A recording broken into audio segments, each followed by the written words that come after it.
لو أنزلنا هذا القرآن على جبل لرأيته خاشعا متصدعا من خشية الله وتلك الأمثال نضربها للناس لعلهم يتفكرون.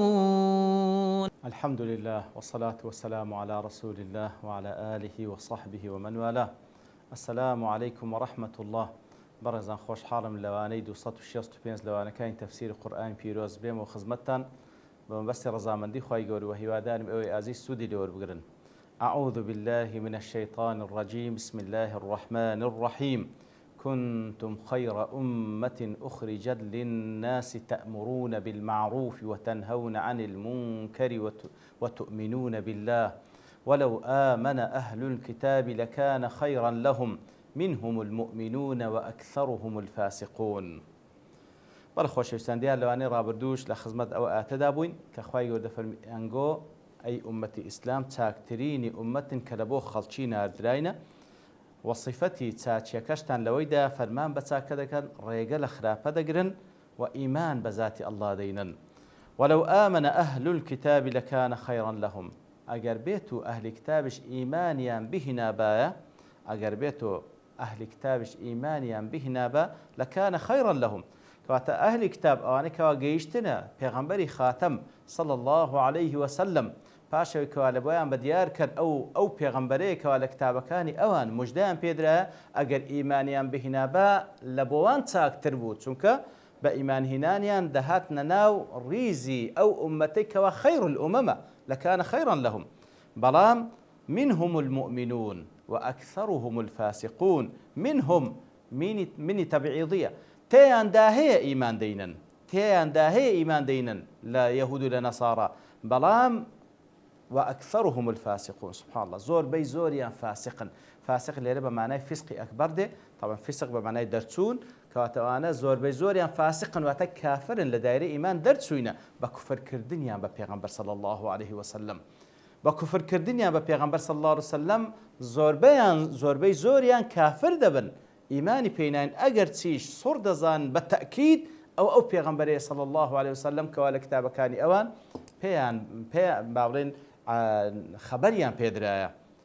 ئیترەوە قاعدە عامەکەیە سبحان الله ئەهلی کتاب لە غەیری ئەهلی کتاب وەکو لێرەدا کە باس لە ئەهلی کتاب دەکات دائیمەن قیلەی قەلیلە هەندێکیان ئیمان دەینن بەڵام زۆربەی زۆریان فاسقن. لن يضروكم إلا أذى وإن يقاتلوكم يولوكم الأدبار ثم لا ينصرون. سبحان الله خوای گەورە دەفەرمی لن يضروكم إلا أذى. ئەگەر بێت و ئەنگۆ ئەو خەیرە ئومەتە بن چونکە علاقەی بە ئاەتەکە پێشترێ هەیە ئەگەر بێت و ئەنگۆ ئەو خەیرە ئومەتە بن کەوا لە ئاەتی پێشترێ باس کرا ئەوە ناتوانن هیچ زەرەرێکتان پێ بگەینن إلا أذى. ضرر لن يضروكم إلا أذى. ضرر و ئەذای باس کردیە ضرر و ئەذا کەواتە ناتوانن زیانتان پێ بگەین ئللا زیانێکی کەم نەبی ئللا ئەذا. دیارە وەکو زانان دەفەرمون واتە ناتوانن کیانی ئەو ئومەتەی بە یەکجاری لە ناو ببەن ناتوانن. یان تەماشا دەکەی ئێستا ئەمە لە زروفێکدا دەژیین لە ساڵی 1439 کۆچی لەوانەیە هیچ کاتێک لە تاریخی ئیسلام ئومەت ئەوها شپرزە نەبووە ئەوها مختلف نەبووە ئەوها متەفەرق نەبووە ئەوها بێدەسەڵات نەبووە ئەوها محنەت و موسیبەتی نەهاتە سەر بەڵام لەگەڵ ئەوەش حتا کوێستە نایانتوانی بە تەواوەتی ئەهلی ئیسلام لە ناو ببن نایانتوانەوە ناشتوانن وەکو کیانی ئومەت لە ناو ببن ناتوانن. لا يضركم إلا أذى. بەڵام ئەدی ئەگەر بەو شێوە بنکەوە كنتم خير أمة أخرجت للناس ئەگەر بەو شێوە بنکەوە ئەنگۆ خەیری ئومەت بن بۆی کەوا فەرمان بە چاکە بکەن ڕێگە لە خراپە بگرن ئیمانێکی ڕاستەقینتان بەخوای گەورە هەبی متأكيد بن هیچ زەرەر بەنگۆ ناگەین تەنها ئەزیەتێکی کەم نەبی وەکو زانان دەفەرمون إلا أذى بەمعنای تەنها ئەذەن بالقول تەنها بە قسە دەتوانن ئەنگۆ ئەزیەت بدەن ئێش و ئازارێکی کەم کەواتە ئەگەر خەیری ئومەت بن ئەنگۆ تەنها ئەزیەتێکی کەمیان هەیە هیچ نییە زیاتر نییە.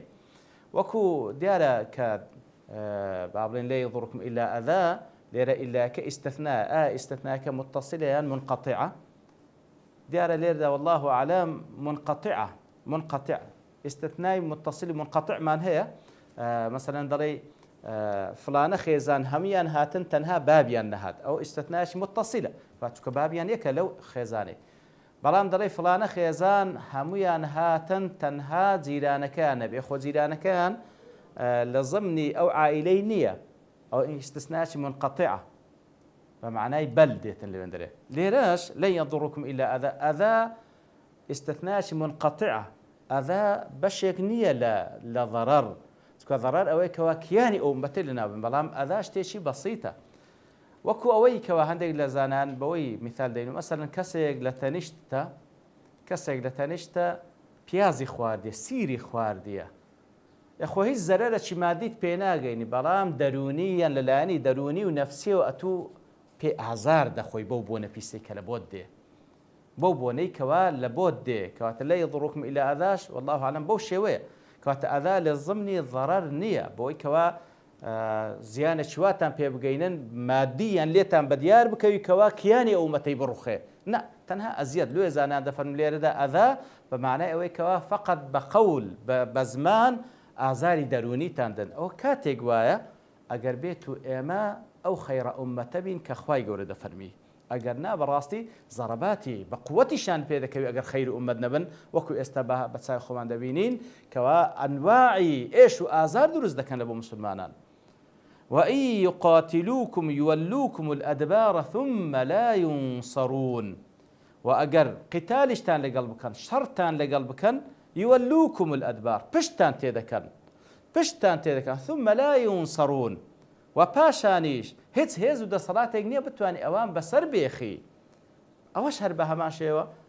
ئەوەشیان پەیوەستە بەوەی کەوە ئەنگۆ خەیرە ئومەتن ئەگەر خەیر ئومەتەکە بن لەو حاڵەتە ئەگەر شەڕتان لەگەڵ بکەن يولوكم الأدبار پشتان تێدەکەن هەڵدێن لە بەردەستان هیچ قوتێک نییە بەسەریان بێخی ئەدەگەر وانە بووەکو ئێستا کەوانە دیارە ئەو ئومەتە صفاتی خەیر ئومەتی تێدا نیە صفاتی خەیریەتی هەموو تێدا نیە لێ ئێستا تەماشا دەکەی بە تایبەتی ئاەتەکە و کوزانان لەسەر جوولەکە و یاخود جوولەکە و دییان ئەگەر لەگەڵ مسلمانان بە شەڕبێن ئەوە تەماشا دەکەی نەک يولوكم الأدبار بە پێچەوانەوە بەداخەوە مسلمانان پشتیان تێدەکا و هەڵدێ و هیچ قوتێک نییە بەسەری بێخی لۆ لەبەرێ ئەو خەیرە ئومەتە نەمایە کە خوا دەیەوێت سبحانه وتعالى و هەموو وعدەکانی خوای گەورە سبحانه وتعالى مەشروط بشروط مەرزدارە هەر کەسێک دەیەوێت ئەو نەسرەتەی بەدەست بینی پێویستە شروطەکان لێبێتە جێ تاوەکو خوای گەورە بەسەری بێخی سبحانه وتعالى إن تنصروا الله ينصركم ئەگەر خوا بەسەر بێخن ئەوش بەسەرتانە کو خوا بەسەر بێخن دینەکەی بەسەر بێخن ئەنگۆ ئەو ئومەتە بن کە خوا دەیەوێت خوای گەورەش بەسەرتان دێخی کەواتە وإن يقاتلوكم يولوكم ئەگەر ئەنگۆ خەیرە ئومەت بن وەکو لە ئاەتکە پێشترێ فەرمووی هەر کاتێک ئەوان شەڕتان لەگەڵ بکەن پشتان تێدەکەن هەڵدێن لە بەردەستان هیچ قوتێک نییە بەسەریان بێخی ضربت عليهم الذلة أينما ثقفوا ئەو زادیسان بە تایبەتی باس لە جوولەکەیە ضربت عليهم الذلة زەلیلیان بەسەردا سەپێندرایە ضربات وەکو کوو خیوەتێک کەوا لە منطقەیەک لێ دەدرێت چاردەوری ئەو منطقەی دەگریکەوە ئەو لە ناویتی ئیتر زەلیلیش چاردەوری ئەوانی گرتیە ضربت عليهم الذلة زەلیلیەک بەسەریاندا سەپێندرایە لەلایەن خوای گەورە سبحانه وتعالى أينما ثقفوا لە هەر چێندەرێ بن إلا أو زليلية بدوشت يقلو دوشتي لسريان لدكوي إلا بحبل من الله وحبل من الناس إلا بدوشت يقلو دوشتا أجر بكن أو حبلان أو زليلية لسريان إلا بحبل من الله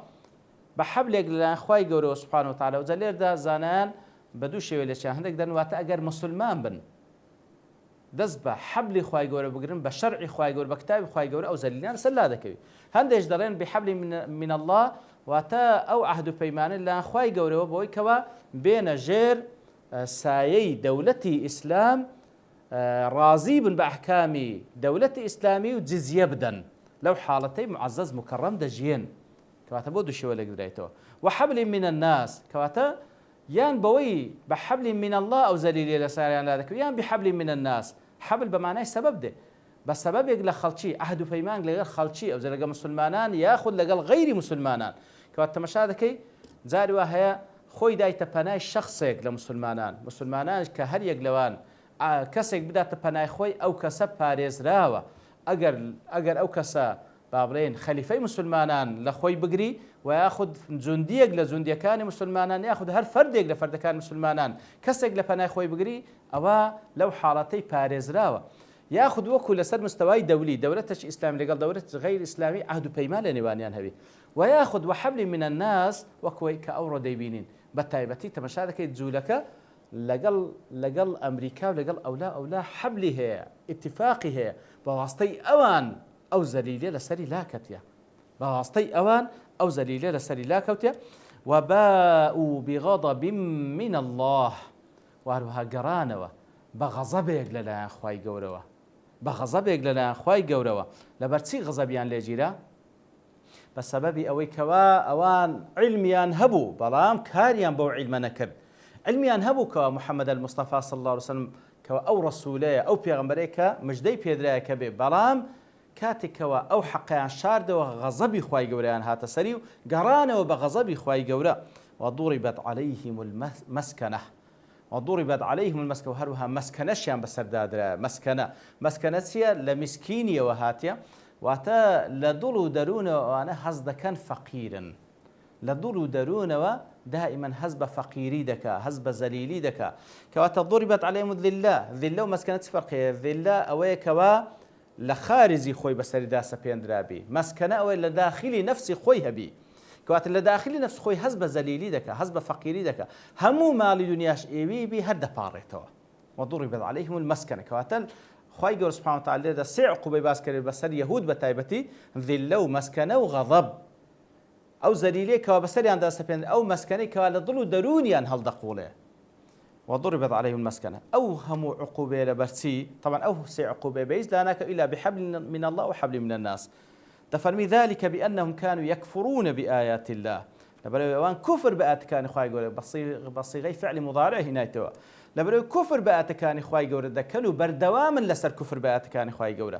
ويقتلون الأنبياء بغير حق وبيغمبران دكوجن ببنا حق طبعا چەندین پێغەمبەریان لە تاریخی خۆیان کوشتیە ئەوانەی کەوا کوشتیتیان لە پێشینی ئەوانەی کە مەوجودن بەڵام کە خوای گەورە بە سیغەی مضارع هێنات لەبەرەوەی ئەوانەی دوای ئەوانەیش ڕازینە بە فعلی باپیرانێک کە پێغەمبەرانیان کوشتە لەوێ دەدرێتە پاڵ هەموویان ويقتلون الأنبياء بغير حق باشە کوشتنی پێغەمبەران بە حەقە نەخێر هیچ کاتێک پێغەمبەران بە حەق ناکوژرێن کەواتە ئەوە معنای ئەوە نییە بە حەق جائزة بكوجرين لبرو پیغمبران معصوما عليه الصلاة والسلام شتيش وناكن كبكوجرين يتر لبوا ويكوا لبيش ساومان تعظيمي بكاكوا تسن جريميش عظيم وقوريه تسن جريميش براستي جريميش قيزونا كشتني پیغمبران دفرين بغير حق دائما بنا حق يتر زولك او سي عقوبيان بسردا سبيندرا بسبب أوي كوا كفر بعد كان خواهي يقول ذكر وهروها بيغمبران دكوجن بنا حق سألير ده دفن بغير حق لسورة البقرة دفن بغير الحق بألف لامه إمام الرازي دفرمي لمن ذلك دفرمي بغير الحق لبروي أو حقك ولا شريعة إما داهي لبوي كسش بي بكوجري ديارة بيان صلى الله عليه وسلم باسي كرديا كسك بنا حق بكوجي حق خوتي بكوجري توا وهروها كسك زناي كردبي وهاوسرجيري شي كردبي عيني بابن وەکو حەدێک ڕەجم دەکرێ و هەروها کەسێکەوە پاشەوەی ئیمانی هێنا مرتەد بیتەوە عینی دەکوژرێتەوە ئیتر پێغەمبەران معسوومن لەوانەی لەو حەقەی کەوا ئەلیف لامەکەی لەگەڵە کەوا لە شەریعەتی ئێمە ناسراوە کەواتە بەبێ ئەو حەقەی کەوا لە شەریعەتی ئێمە ناسرا پێغەمبەرە کوژر لێردا دەفەرمین بغەیری حەق بەبێ ئەلیف لام واتە نەکە ئەوەی کەوا لە شەریعەتی ئێمە بە حەقە لە بۆیەوە کە کەسێک بکوژرێ لە شەریعەتی ئەوانیش و لە هەموو شەریعەتەکە لە هەموو عورفێکدا أنا بنا حق كجراينه بمطلقي بنا حق كجراينه ذلك بما عصوا وكانوا يعتدون إتر كفر كردنيان بآت كان خواي قورو وهروها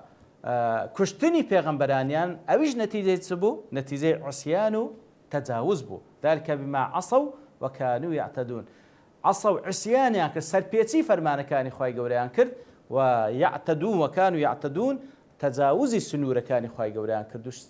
کەواتە فەرمانەکانیان شکاند و تەجاوزی سنوورەکانی خوای گەورەیان کرد. جا لێردا وەکو زانایان دەفەرمون کەواتە ذلك بما عصوا وكانوا يعتدون ئەوە سەرەتای گوناحەکانیان بوو بەسەبەبی عیسیان و تەعەدا گەیشتە ئەو حەدەی کەوا کوفریان بە ئاەتەکانی خوای گەورە کرد و پێغەمبەرانیان کوشتکەوە گەورەترین تاوانە جا لێرەدا بەڕاستی یەک لە عقوبەکانی تاوان ئەگەر کەسێک تاوانێک بکات تەوبەی لێ نەکا لە نەتیجەدا سەبرە گوناه و تاوانی گەورەتر بەسەردادێ لە دووادا هەتا دەگاتە حەدی کوفر ئەوجا لە قیامەتێش طبعا سزای خۆیە و هەروەها یەک لە پاداشتەکانی کردەوەی چاکە بە ئیخلاص سەوابە دەیکەی هەر لە دنیاش خوای گەورە موفق دەکات بۆ کردەوەی چاچی باشتر یەک لە دوای هەتا وەکو چ کردەوەی چاکەی خوای گەورە موفق دەکات. کەواتە بەڕاستی